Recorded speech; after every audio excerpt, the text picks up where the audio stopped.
The tiny living community is filled with enthusiasts who think outside the box in a bid to turn what's essentially a shed into a viable home at minimal cost.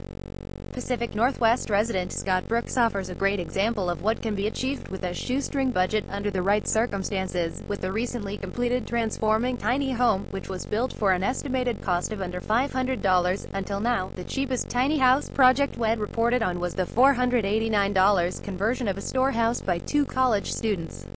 Though he didn't keep an exact tally, Brooks estimates his home is coming in at well below $500. Like the storehouse conversion, this was largely made possible thanks to the use of salvaged and gifted items, which in this case included skylights, a door, a window and a wood-burning stove. The transforming tiny home measures just 7.7 square m 83 square feet, and isn't designed to be easily movable. It sits atop concrete blocks in a large 8.1-hectare 20-acre plot of rural land in the U.S. Pacific Northwest. The land is owned by Brooks' friend, who designed the basic shell of the tiny house to use materials he already had lying around, and Brooks and a few more friends then built it.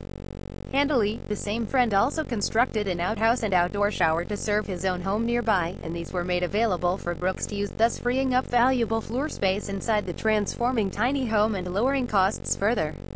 As you'd probably expect from a sub-$500 home, even with the salvaged building materials and free land, some sacrifices were required. No sustainable tech was used on the build, and Brooks' electricity is provided by a standard hookup. The tiny house currently doesn't have any cladding either, though this is in the works and should be a simple enough fix. In addition, it also has no fridge Brooks uses a cooler and his friend's chest freezer nor running water, as Brooks decided that a rainwater capture system just wasn't worth the space it would take up. Though he had no significant experience with tiny house design, Brooks tackled the interior himself, and it looks like he did a good job making the most of the available space. A large fold-down loft bed is placed above the couch, and there's also plenty of storage space available.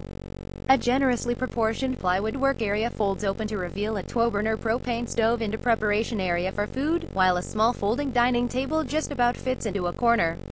Living in such a small space encourages a certain kind of lifestyle, and Brooks reports that he spends most of his time outside, often choosing to take his meals on camping furniture outdoors. One unexpected downside is that heating the small home with a wood-burning stove can prove a little too effective, and this can make trying to sleep uncomfortable. Still, while not for everyone, the transforming tiny home can be considered a definite success, as is usually the case with tiny house projects, if it is well suited to the lifestyle and personality of its occupant. You can read more about Scott Brooks' tiny house and traveling adventures via the source link below. View Gallery 32 images.